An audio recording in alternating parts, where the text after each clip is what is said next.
Now, COVID has presented all of us with many challenges, but for people with learning disabilities, complex needs or autism, lockdown can be particularly hard to cope with.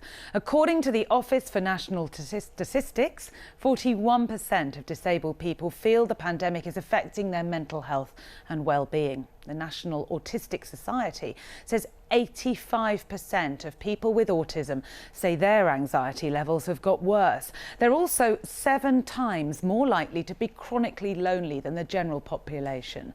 For tonight's special report, John Hunt has been finding out how some people with learning disabilities and complex needs are coping at the moment. This charity near Tunbridge Wells provides services for some of the most vulnerable people in society. Shane has a rare developmental disorder and lives on the site in supported living accommodation.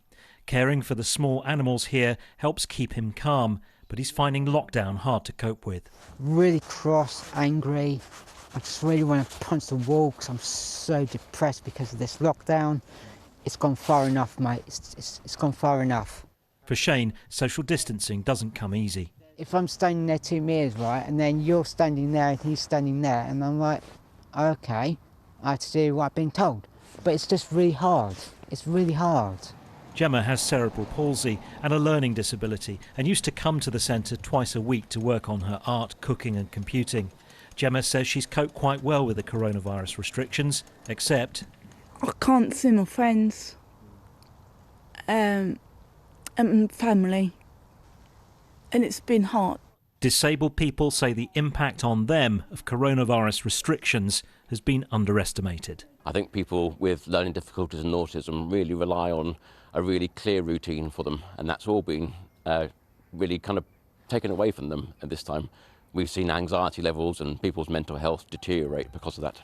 This day centre in Canterbury for disabled adults was told that it would have to shut for the second lockdown.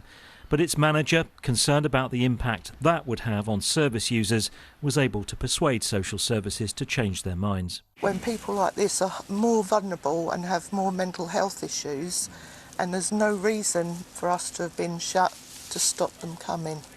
While we're all finding it difficult at the moment, coronavirus is having a far greater impact on the well-being of people with disabilities and special needs. John Hunt, BBC South East Today.